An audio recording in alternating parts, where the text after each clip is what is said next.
Jumpa lagi teman-teman, jadi kali ini kita akan ceritakan manhwa baru lagi, di mana manhwa ini bercerita tentang orang yang terpilih untuk menyelamatkan umat manusia. Nah, jadi bagaimanakah kisahnya? Yuk langsung tonton aja ceritanya. Tapi sebelum itu ingat bahwa manhwa ini adalah preview dari manhwa aslinya, jangan lupa beli komiknya sebagai bentuk apresiasi terhadap kreatornya. Dan dukung juga kami dengan masukan lewat deskripsi atau lewat komentar, lalu pastikan like juga videonya.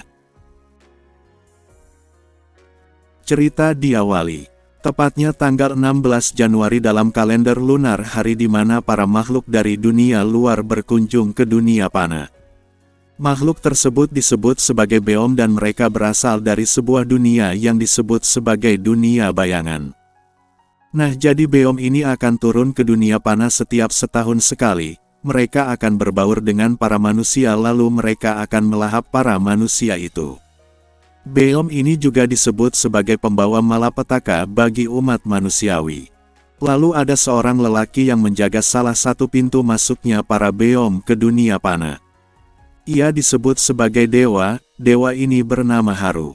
Dia menjaga pintu masuk Beom yang berada di Gunung Batu Inwang. Dewa Haru ditugaskan untuk mencegah para Beom agar tidak melarikan diri. Lalu kita pun diperlihatkan bahwa Dewa Haru sedang berbicara pada seseorang sambil mengangkat tangannya. Dia berkata, "Apakah kamu ingin tahu, kenapa Beom masih menjadi dicari?" Kemudian Dewa Haru menjentikkan jarinya sambil berkata, "Itu karena kamu merusak segel." Terlihat seseorang itu tidak mengerti dengan apa yang dikatakan oleh Dewa Haru tadi. Di sini Mimin jelaskan dikit, mungkin Beom itu seperti makhluk binatang buas atau semacamnya yang bisa menyerupai manusia atau marasukinya. Oke, lanjut, di sebuah kota, pada waktu malam terlihat lampu-lampu kota menghiasi terangnya perkotaan diiringi dengan ada banyaknya bintang-bintang. Saat itu terlihat seseorang berjubah sedang bertanya sambil tersenyum licik, "Tidakkah kamu ingin tahu bagaimana orang tuamu meninggal?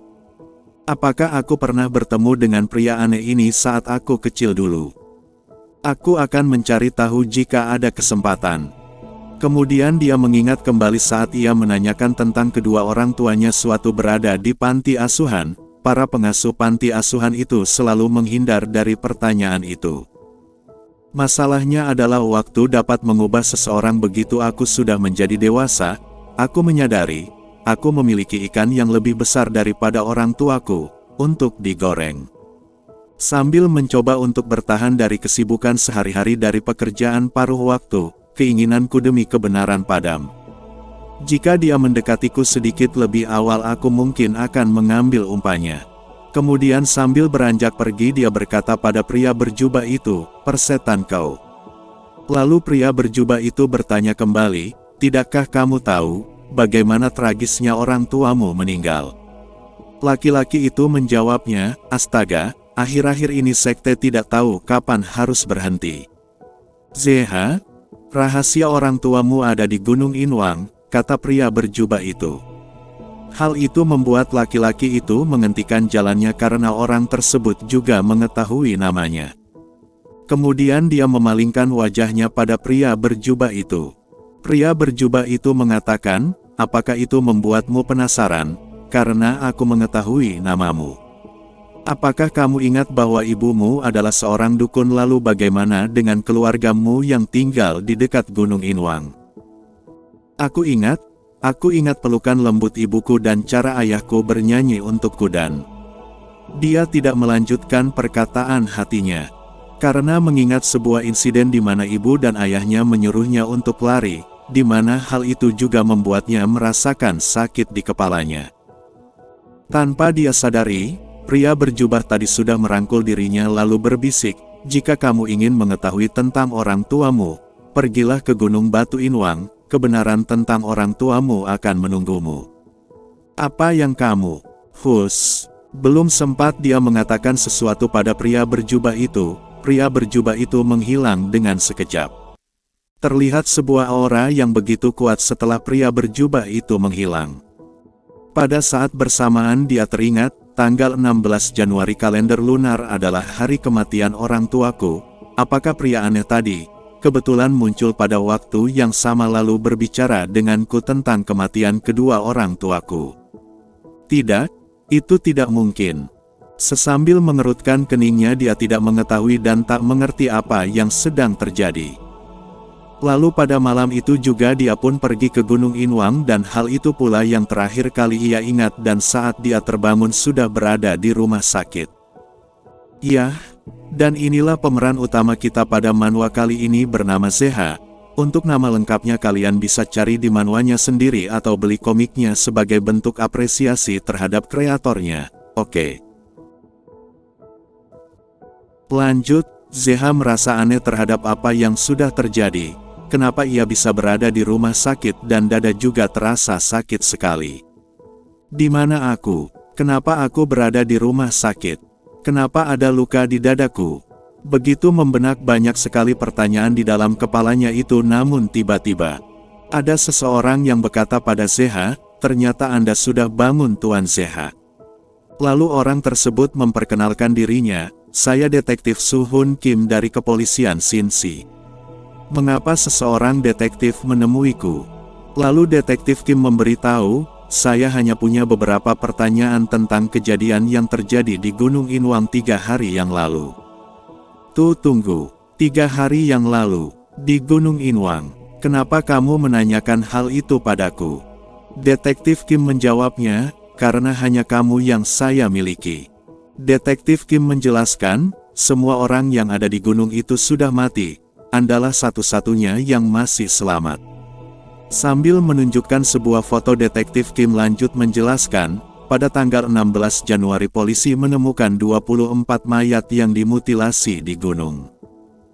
24 korban tersebut tewas tercabik-cabik seolah-olah binatang buas telah melahapnya, dan Anda adalah orang yang selamat dari insiden itu setelah ditemukan oleh seorang saksi pertama kali yang melihatmu.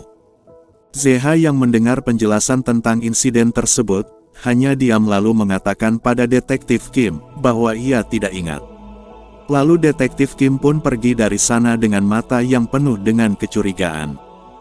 Sesambil melihat kepergian detektif Kim, Zeha memikirkan tentang pria yang menyuruhnya untuk pergi ke gunung apakah terkait dengan masalah ini. Sekarang 2 hal yang sudah pasti aku ketahui. Pertama, ada rahasia di balik kematian orang tuaku. Kedua, kunci dari permasalahan ini ada di Gunung Inwang. 1 bulan kemudian, terlihat Zeha baru saja turun dari sebuah bus untuk menuju ke sebuah tempat, sebelum Zeha pergi ke tempat tujuannya. Zeha berkata dalam hatinya, pembunuhan di Gunung Inwang hanyalah awal dari kekacauan. Kasus serupa juga terjadi di bagian kota lainnya. Bekas luka cakar, jejak lidah menjilati darah, bekas sobek dari taring yang tajam. Banyak mayat yang ditemukan dengan bagian yang hilang. Karena laporan mengatakan bahwa bekas luka cakaran yang dalam adalah mirip dengan hewan pemangsa. Orang-orang mulai mencurigai bahwa pelakunya adalah Beom. Hah, siapa sangka, aku akan kembali lagi ke sini. Ternyata tempat yang dituju oleh Zeha adalah Gunung Inwang. Lalu Zeha mendekati batu Gunung Inwang sambil berkata, "Aku juga di sini pada hari itu dan di dekat batu ini." Zeha tidak melanjutkan perkataannya karena kaget melihat sesuatu di sana. "Hah, apa ini? Retak, apakah ini di sini sebelumnya?" Terlihat batu tersebut belah seperti bekas sayatan benda yang tajam dan ada sebuah sinar kecil mulai keluar dari belahan batu tersebut sampai cahaya tersebut semakin terang. Sedangkan Zeha masih mematung di sana. Terlihat cahaya itu semakin keluar dari belahan batu itu maka cahayanya semakin terang saja. Lalu bekas cakaran di dada Zeha terkontaminasi dengan cahaya itu, sambil kesakitan Zeha berkata, "Apa yang terjadi? Rasanya lukaku seperti terbakar." Tiba-tiba cahaya tadi melunjak tinggi diiringi dengan suara gemuruh. Dengan takutnya, Zeha memberanikan diri untuk membuka matanya untuk melihat apa yang terjadi di depannya ini karena sangatlah selebel. Zeha pun dibuat kaget, karena melihat sosok seseorang tiba-tiba ada saja di sana. Wah, Siapa kamu?" Dan ternyata sosok seseorang tersebut adalah Dewa Haru sang penjaga Gunung Inwang. Kembali Zeha yang sedang membujurkan badannya, ia berkata, "Seorang pria keluar dari batu. Oke, pasti aku sedang bermimpi lagi." Lalu orang itu menjawab, "Ini bukan mimpi anakku."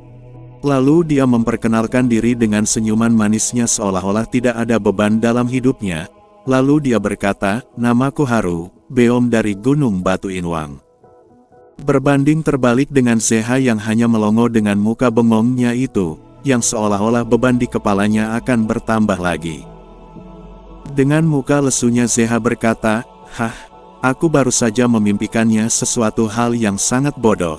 Sepertinya ini akan sangat memalukan untuk diceritakan pada siapapun."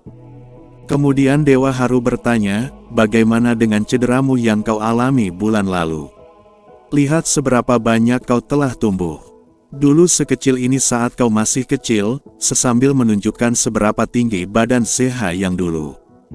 Sedangkan Zeha masih melongo karena merasa orang yang keluar tiba-tiba dari batu, kemudian seperti sudah mengenalnya sejak kecil. Lalu Zeha berdiri sambil meletakkan tangannya di dada. Ia bertanya, "Bagaimana kau tahu tentang luka itu?" Sementara Dewa Haru hanya tersenyum. Lalu wajahnya berubah menjadi serius, kemudian dia menjawabnya, "Bahwa aku ada di sini saat kejadian itu terjadi." Kemudian Dewa memalingkan badannya. Dengan sedikit tidak percaya, Zeha bertanya lagi, "Maksudmu pembunuhan Gunung Inwang? Apa kau di sana?" Dewa Haru menimpali, "Iya, aku ada saat itu. Tidak heran jika aku ada saat itu, karena aku adalah dewa besar yang tetap berada di sini untuk menjaga dunia ini dari beom." Zeha yang tidak mengerti maksud dari perkataan Dewa Haru dan ingin segera mengetahui apa yang terjadi pada waktu itu, Zeha pun mencekram kerah baju Dewa Haru, lalu dengan kerasnya ia bertanya, "Hentikan omong kosong itu dan katakan padaku, sebenarnya apa itu beom dan apa yang telah terjadi pada malam itu?" Dengan santainya Dewa Haru menjawab, "Aku melihat kau telah tumbuh cukup keras." Lalu Dewa Haru diam sejenak, kemudian dia melanjutkan perkataannya lagi, "Setiap tahun pada tanggal 16 Januari kalender lunar, pengunjung dari dunia lain datang. Setahun sekali beom menembus segel dari dunia bayangan. Mereka berbaur dengan manusia dan berpesta dengan mereka. Aku adalah dewa yang menjaga pintu masuk, mencegah beom melarikan diri. Baiklah, aku akan ikut bermain. Kau katakan saja apa yang kau inginkan, Dewa Pelindung. Jika itu kamu, lalu mengapa beom masih menjadi buron?" Jawabannya sederhana, "Itu semua ada dalam ingatanmu. Ini karena kamu yang menghancurkan segel." Seperti pada awal cerita, Dewa Haru mentotokkan jari tangannya ke dahi Zeha, kemudian sesuatu pun terjadi yang membuat Zeha teriak begitu kerasnya. Sebuah kristal kaca retak perlahan dan kemudian pecah, lalu terlihatlah Zeha yang berada di Gunung Inwang bersama dengan seorang pria. Namun wajah pria tersebut berubah mengenaskan, matanya seperti mata binatang buas yang siap melahap mangsanya. Lalu pecahan lain juga memperlihatkan Zeha yang sudah tersungkur tak berdaya. Dan terlihatlah sosok wajah mengenaskan dengan tersenyum menampilkan gigi taringnya, matanya yang seperti binatang buas yang siap melahap mangsanya, lalu berkata, "Lebih baik aku membunuhmu." Dan kemudian Zeha pun sadar kembali dengan terengah-engah sambil ketakutan. Ia berkata, "Apa ini? Dari mana itu muncul?" Dewa Haru yang melihat itu hanya diam sesambil menunjukkan rasa kasihan pada wajahnya itu. Namun ingatan itu rupanya tidak akan hilang begitu saja. Ingatan tersebut muncul kembali. Terdengar suara gemuruh raungan dari Gunung Inwang, lalu sosok wajah itu muncul kembali sambil mengatakan, "Lebih baik aku membunuhmu." Dengan sakitnya ia merasakan ingatan itu kembali muncul. "Ingatanku kembali." Kemudian kita pun dibawa flashback kembali ke 1 bulan yang lalu, tepatnya pada tanggal 16 Januari di kalender lunar di Gunung Batu Beom Inwang. Saat itu Zeha yang sudah sampai di Gunung Inwang tidak menyangka kalau ada orang lain selain dirinya saat itu. "Hah, seseorang di sini?" Aku tidak mengharapkan orang lain berada di sini pada saat ini. Kemudian pria itu memalingkan wajahnya sambil menatap dengan mata tajamnya lalu berkata, "Oh, jika bukan karena kamu. Zeha, lihatlah seberapa banyak kau telah tumbuh. Apakah saya mengenal Anda? Siapa dia? Aku belum pernah bertemu dengannya." Pria itu menjawab, "Kurasa kau tidak mengingat aku." Berpikirlah Zeha, apakah kau benar-benar tidak ingat? Lalu pria itu menggunakan kekuatan matanya untuk mempengaruhi Zeha agar Zeha mengingat tentang dirinya itu.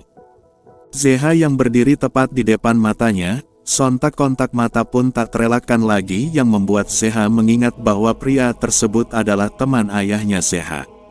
Sewaktu muda dulu Zeha seringkali bertemu dan pria itu sangat baik pada Zeha. Setelah mengingat itu, Zeha mengucapkan salam dengan muka dinginnya. "Hah, lama tak bertemu." Di sini Mimin jelaskan ya, bahwa Zeha di sini masih dalam pengaruh kekuatan mata pria itu. Dan pria itu bernama Puho. "Oke lanjut," dengan senyum liciknya Puho berkata, "Sekarang kau ingat." Sementara Zeha hanya menatap Puho dengan tatapan kosongnya itu. Lalu Puho pun melanjutkan perkataannya, dia berkata, "Ayahmu biasa membawamu ke sini dan bernyanyi. Tahukah kau bahwa ayahmu berasal dari suku Beom yang tinggal di seberang batu ini?" "Suku Beom?" tanya Zeha saat itu. Lalu Puho melanjutkan perkataannya, "Suku Beom diizinkan datang ke sini hanya pada tanggal 16 Januari dan tidak ada Beom yang dikecualikan dari itu. Tidak sampai saat ayahmu bertemu dengan ibumu yang adalah penjaga gerbang. Dia adalah seorang saman yang melindungi gerbang antara dunia ini dengan dunia Beom. Yang harus dilakukannya adalah menyanyikan lagu permainan gerbang untuk membuka jalan menuju dunia Beom. Berkat lagu itu, ayahmu bisa bertahan di sini bahkan sampai tanggal 16 Januari. Sementara semua orang diseret masuk ke dalam ke tempat asal mereka." Nah, jadi di sini mungkin maksudnya adalah ayah Zeha dapat dengan bebas keluar masuk gerbang berkat ibu Zeha ini, yang bisa kapan saja menyanyikan lagu itu dan terutama dia adalah kekasih ayahnya Zeha. Dan mungkin Puho ini juga, salah satunya yang bisa keluar masuk gerbang berkat dekat dengan ayahnya Zeha dan dengan syarat separuh kekuatannya mungkin akan tersegel. Koreksi Mimin jika salah. Oke lanjut. "Dan dengan itu kau dilahirkan dari ayah Beom ibu manusia." "Tidak, tepatnya adalah ibumu berasal dari suku Gom." Kemudian Puho berpaling menatap Zeha, dia berdiam sejenak kemudian minta pada Zeha untuk menyanyikan lagu gerbang itu. "Bisakah kau menyanyikannya? Lagu yang mereka nyanyikan untukmu di sini, yaitu lagu permainan gerbang." Di sini Mimin ingatkan kembali bahwa Zeha ini masih dalam pengaruhnya Puho. Jadi dia masih tidak sadar dengan apa yang sedang terjadi padanya saat itu. Namun satu hal yang masih tetap ingat melekat di dalam ingatannya yaitu kedua orang tuanya. Terutama tentang lagu yang seringkali dinyanyikan oleh ayahnya waktu ia masih kecil dulu. Sampai-sampai ia beranggapan bahwa itu adalah lagu ciptaan ayahnya sendiri. Lanjut geng. Tiba-tiba sebuah angin yang menenangkan datang diiringi dengan irama lagu permainan gerbang. Hal itu juga membuat Zeha tanpa sadar telah membacakan lagu tersebut. Sementara Puho hanya diam menatapnya sambil takjub mendengarkan nyanyian itu yang dinyanyikan oleh Zeha. Kemudian sebuah retakan tanah muncul entah dari mana asalnya. Yang mana retakan itu menimbulkan sebuah sinar cahaya yang begitu menyilaukan saat itu. Disertai dengan gemuruh serta guncangan yang hebat. Hal itu sontak seketika merubah senyum bengisnya si Puho ini. Sambil tertawa dia berkata, "Hahaha, akhirnya berhasil." Terlihat sebuah energi yang berpusat ke satu titik lalu membuat sebuah portal kecil. Kemudian portal tersebut mulai membesar dan terus membesar hingga boom! Suatu tembakan kekuatan yang begitu dahsyat mengarah ke portal itu. Dan yang membuat serangan itu adalah Puho, yang dimana dia mengumpulkan energi yang keluar dari Gunung Inwang tadi kemudian dia kumpulkan lalu ditembakkan ke arah portal itu sambil berteriak, "Keluarlah, sesama Beom." Dan ternyata si Puho ini juga adalah seorang Beom. Terlihat sosok bayangannya yang begitu mengerikan keluar dari tubuhnya. Lalu keluarlah para beom yang berbagai macam versi. Nampak para beom tersebut memiliki jenis-jenis yang berbeda-beda. Ada yang seperti manusia, ada yang seperti setengah manusia, ada yang seperti monster dan ada juga yang seperti binatang buas. Haha, mantap. Terlihat aura kekuatan yang begitu mengerikan disertai kuku yang begitu menyeramkan. Nampak muka bengisnya si Puho ini yang begitu senang karena kekuatannya yang tersegel telah kembali.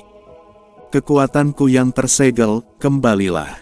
Sedangkan Zeha masih tidak mengetahui apa yang sudah terjadi di hadapannya itu. Dan ia terus saja menyanyikan lagu gerbang tersebut. Lalu sebuah tangan disertai kuku yang menyeramkan sedang mengarah ke sesuatu.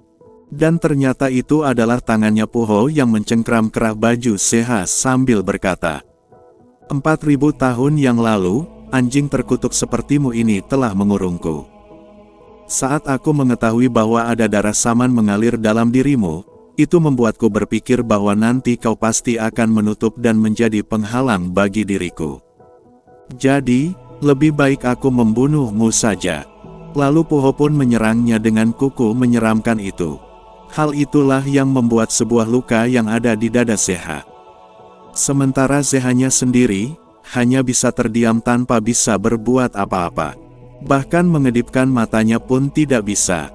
Namun ingatan tentang kedua orang tuanya itu membuat mata yang tak bisa berkedip itu berlinang air mata.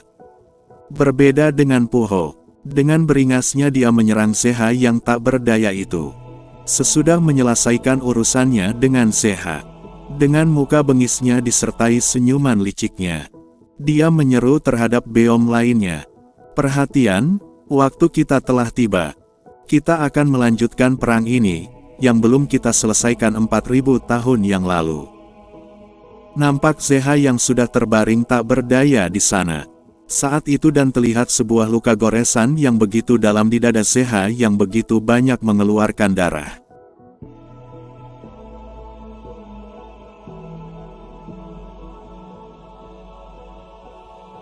Kembali ke masa sekarang, Zeha yang sudah mengingat kejadian di Gunung Inwang sebulan yang lalu, tidak menyadari kalau yang melakukan hal itu adalah Puho yang membuatnya merasa mual. Karena tak menyangka bahwa Puho melakukan hal itu.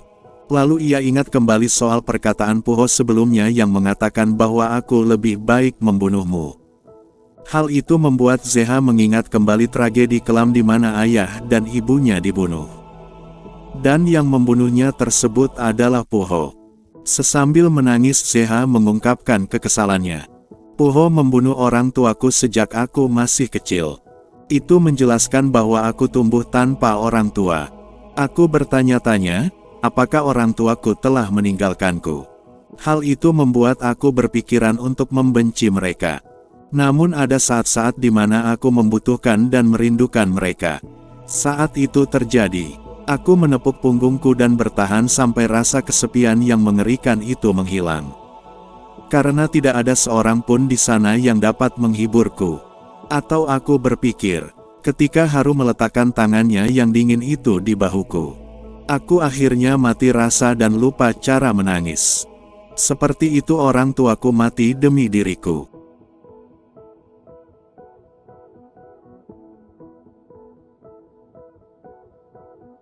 Emosi yang kusembunyikan di dalam hati, meledak keluar. Dewa Haru yang mengerti tentang perasaan Zeha itu ia berkata pada Zeha. Aku tahu apa yang kamu rasakan dan aku tahu semua hal itu. Banyak hal yang telah kamu lalui itu semuanya diambil darimu. Orang tuamu bahkan ingatan tentang mereka, itu pasti menyakitkan. Semua penderitaanmu, disebabkan pengunjung yang datang hari itu. Ayo pergi, anakku sayang. Mari kita berburu beom. Cerita berlanjut, dikabarkan bahwa beragam teror pembunuhan telah terjadi di kota. Terutama Menara Shinshi Yisal yang juga menjadi teror pembunuhan itu. Yang mana hal itu membuat para masyarakat merasa resah terhadap para pemerintah kota yang bertanggung jawab atas keamanan para masyarakat. terutama para pemerintah kepolisian Shinsi yang masih tidak bisa mengatasi masalah tersebut. Mereka berharap ada orang-orang yang dapat membantu mengatasi masalah itu agar cepat terselesaikan. Di dalam sebuah tempat, telah diadakannya wawancara oleh ketua pimpinan dari Yisal Group. Yisal Group ini adalah salah satu perusahaan yang mendominasi di kota. Terlihat banyak sekali para wartawan yang melemparkan pertanyaan-pertanyaan kepada ketua Yisal Group tentang beragam insiden pembunuhan yang telah terjadi di kota akhir-akhir ini. Mereka bertanya, apakah Anda sudah waspada terhadap kejahatan yang terjadi di Shinsi? Bagaimana pendapat Yisal sebagai perusahaan perwakilan kota mengenai insiden yang terjadi di kota akhir-akhir ini? Yisal Group telah berkontribusi untuk pengembangan menara Shinsi sejak 100 tahun yang lalu. Saya sebagai ketua dari perusahaan Yisal Group, saya merasa sangat bertanggung jawab atas insiden yang terjadi akhir-akhir ini. Dan inilah ketua pimpinan dari Yisal Group bernama Huan Wong. Ketua Huan Wong melanjutkan perkataannya, aku juga ketakutan sama seperti korban yang dimutilasi dan juga dihancurkan. Dan kami yakin jika dalang di balik semua pembunuhan ini adalah para beom. Maka dari itu aku Huan Wong, akan mengatakan untuk mengakhiri situasi ini segera dengan cara akan menghadiahi siapa saja yang bisa memburu para beom tersebut. Kemudian terdengarlah sebuah kabar di kalangan masyarakat kota, yang mengatakan bahwa ketua Huan Wong dari Yisal Group akan memberikan hadiah senilai 41.900 US dollar atau sekitar 50 juta won untuk setiap kepala beom yang terbunuh. Beberapa wartawan menanggapi tentang perkataan ketua Huan Wong tadi, siapa juga yang mau mengambil risiko hanya untuk demi uang 50 juta won. Aku juga tahu itu, lagian bagaimana bisa seseorang menangkap hal yang kita sendiri tidak tahu apapun tentang makhluk itu. Sementara yang lain berpendapat bahwa hal itu cukup untuk merubah nasib mereka. Berbeda halnya dengan pihak lain yang kebanyakan warga menganggap itu hanyalah omong kosong belaka. Berpindah ke sebuah tempat, di mana terlihat dua orang sedang berada di puncak sebuah gedung, dan sepertinya mereka bersiap untuk melakukan sesuatu hal. Dua orang yang berada di puncak gedung tadi ternyata adalah Dewa Haru dan Seha. Dewa Haru berkata pada Seha, anakku, ayo berangkat. Panggil aku Seha, ucapnya dengan yakin apa yang seharusnya ia lakukan, sambil berdiri tegak menghadap matahari terbenam. Kemudian terdengar sebuah berita dari ponsel seorang wanita di sana. Wanita itu dengan seriusnya mendengarkan kabar berita yang lagi trending topik itu. Berita tersebut mengabarkan bahwa, sekitar jam 4 sore, ditemukan 3 tubuh di dekat distrik Shinsi. Polisi melaporkan sesuai dengan hasil otopsi. Hasil sampel penyelidikan otopsi tersebut mengarah ke beom yang dianggap sebagai tersangka utama dari insiden ini. Tiba-tiba wanita tersebut merasa mendengar sesuatu di sebelah sana, yang membuatnya merinding begitu saja. Apa itu? Aku tidak bisa melihat dengan jelas tanpa kontak lensaku. Karena penglihatannya itu kurang, ia mengira bahwa suara itu berasal dari alat pemadam kebakaran yang ada di sana. Ternyata hanyalah peralatan pemadaman saja.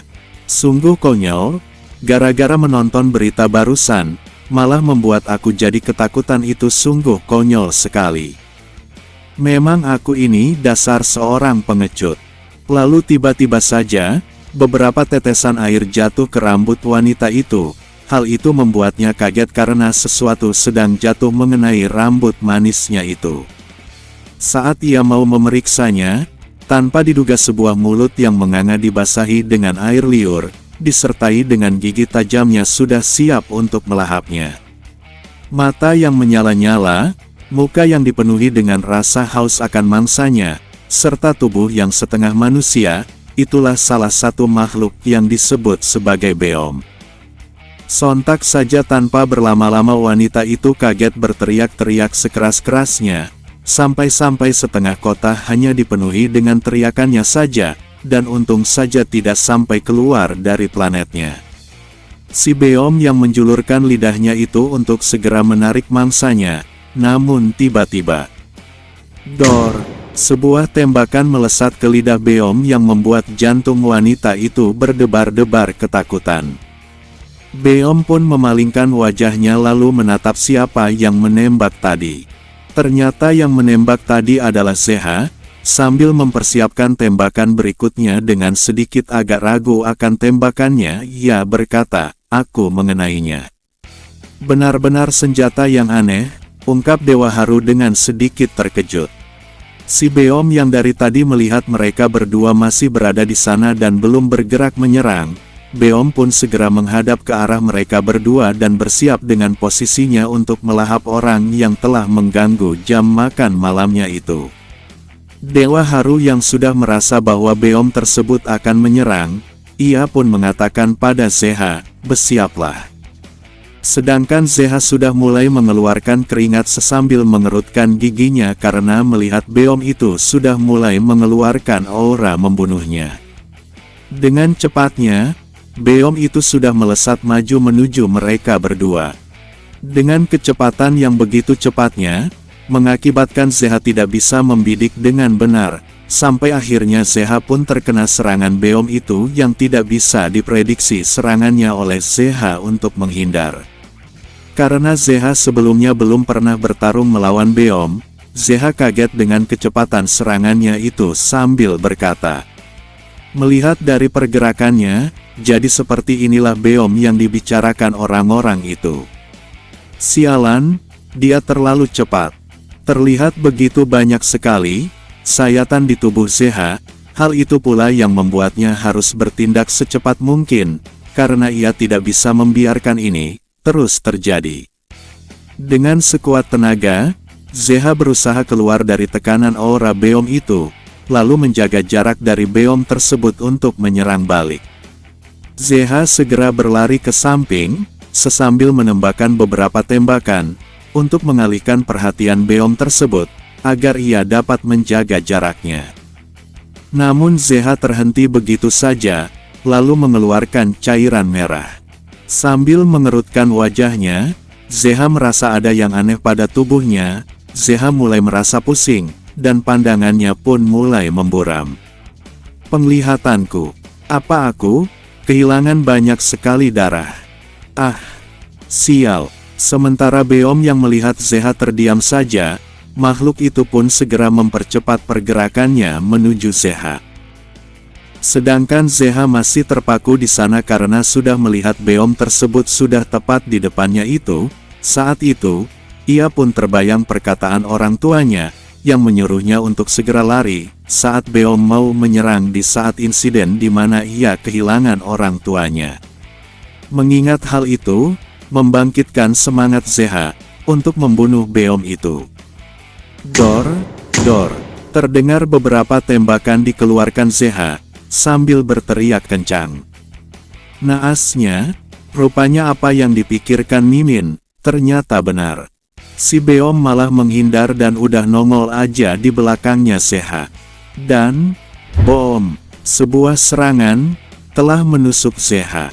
Zeha pun terkejut sesaat, kemudian, sorot matanya berubah drastis.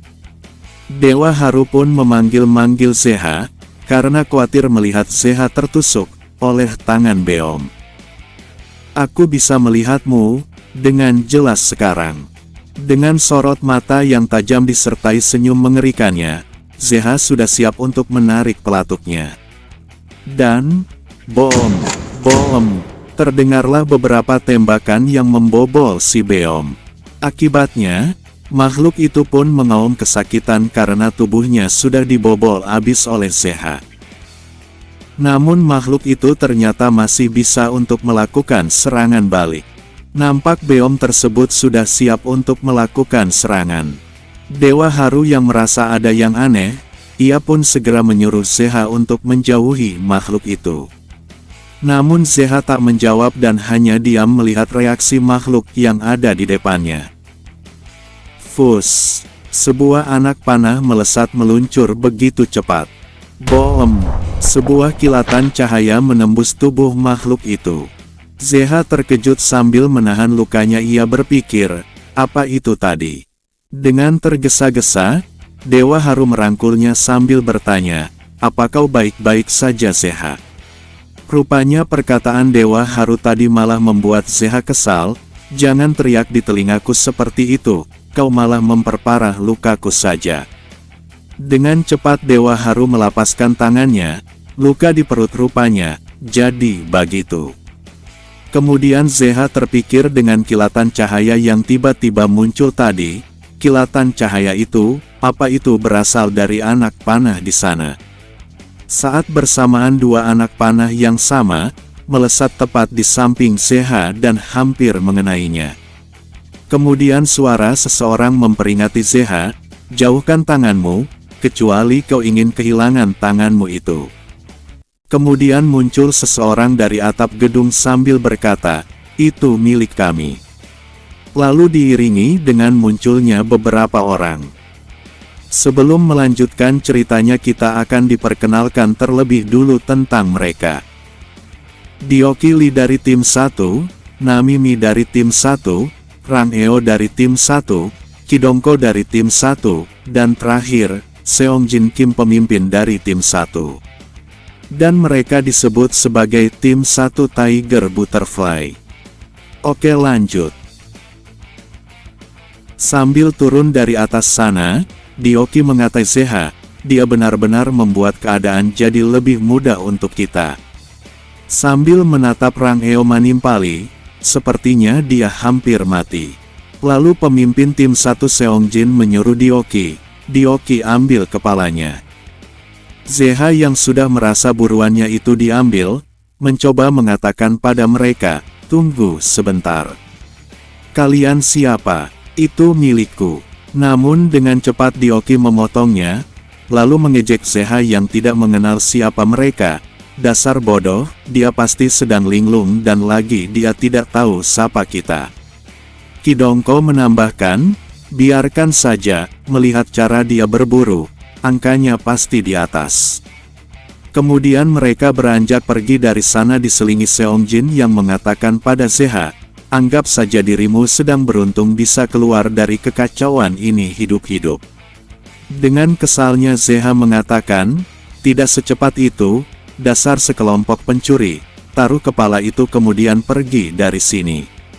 Kidongko mengejek seolah-olah tak mendengar tentang apa yang dikatakan Zeha tadi. Apa kalian mendengar si berandalan ini berbicara apa? Dioki berpaling dengan senyuman licik lalu menjawab, dia memanggil kita dengan sebutan sekelompok pencuri.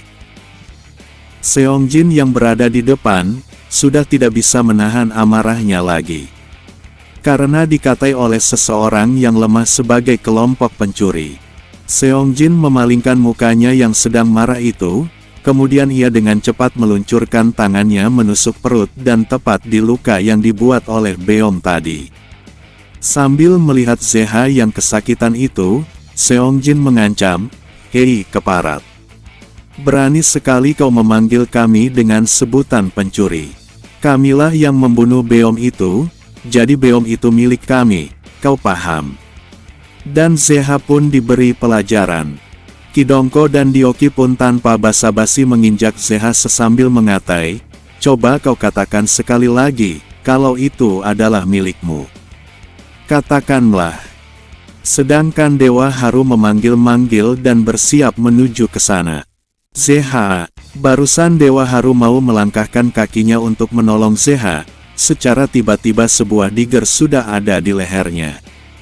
Ternyata diger yang ditodongkan ke leher Dewa Haru itu adalah milik Nami. Nami mengancam, hei Dudi, jika kau bergerak sedikit saja, maka bajingan itu akan mati. Sementara Dewa Haru hanya diam. Sambil meranjak pergi, Seongjin mengatakan, kuharap kau mendapatkan pelajaran dari itu, ini bukanlah tempat orang lemah sepertimu. Sedangkan Dioki yang di belakangnya, meludah merendahkan Zeha.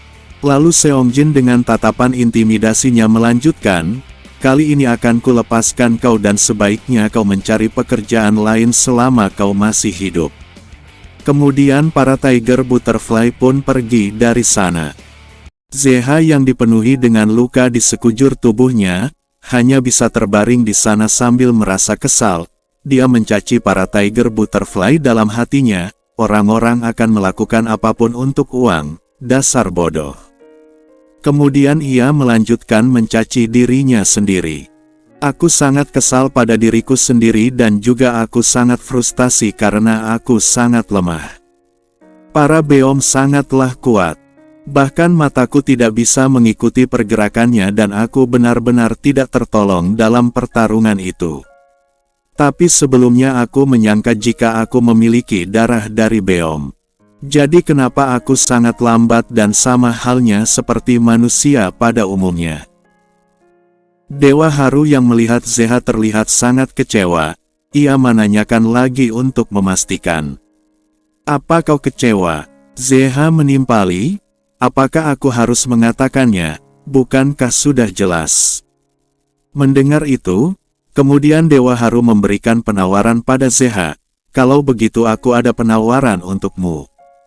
Bagaimana jika aku melatihmu? Zeha terdiam sesaat, kemudian balik bertanya, apa kau ini kuat? Kenapa kau bertanya? Zeha menjawab, itu karena saat aku bertarung sebelumnya, kau hanya menonton saja, jadi kurasa kau tidak bisa bertarung. Dewa Haru menimpali, aku tidak mau terlibat untuk menilai skill dan juga tekadmu. Karena mau itu 5 beom berperingkat rendah sekalipun datang menyerangku, tidak ada satupun yang dapat menyentuhku. Anggap saja aku akan bergerak jika yang muncul adalah beom berperingkat menengah. Tunggu dulu, jadi yang tadi adalah beom berperingkat rendah. Dewa Haru yang merasa aneh karena Zeha tidak terkejut karena mendengar bahwa ia kuat, ia pun menanyakan pada Zeha, kenapa bisa kau tidak terkejut saat mendengar aku sekuat itu? Tapi ya, sudahlah. Sejak hari itu, banyak beom yang datang ke dunia ini, dengan banyak dari mereka yang lebih kuat dan juga lincah dari yang kau lawan tadi. Hupo orang yang kau temui waktu itu, adalah salah satunya. Perangnya sama sekali belum dimulai, sudah sebulan sejak segel pintu gerbang itu rusak, ada sekitar 2.210 orang yang ada di kota telah mati, 1.450 hilang, dan kasus yang tidak tercatat mencapai sekitar 5.000. Lalu seketika Zeha memanggil Dewa Haru, Haru, aku ingin menjadi lebih kuat. Peristiwa yang ditemui oleh Zeha tadi hanyalah sebuah permulaan. Kita berpindah ke distrik 2 Shinsi. Terlihat kota tersebut nampaknya sedang tidak baik-baik saja. Terlihat seseorang yang sudah terlihat tak berdaya lagi. Sambil memanggil temannya yang bernama Dogeon, ia bertanya apakah dirinya akan mati. Sesambil merengkul Dogeon hanya bisa mengatakan untuk bertahan. Namun Gahyeon sudah tidak bisa bertahan lagi dan ia pun menghembuskan napas terakhirnya. Ternyata Dogeon dan Gahyeon sedang berada dalam situasi pertempuran. Terlihat ada beberapa beom yang sudah berada di belakang Dogeon. Dengan kesedihan begitu mendalam sambil menangis Dogeon bertanya, apakah ini ulah kalian yang berani membunuh sahabatku? Kemudian Dogeon berdiri berhadapan dengan beom yang sudah mengeluarkan taringnya.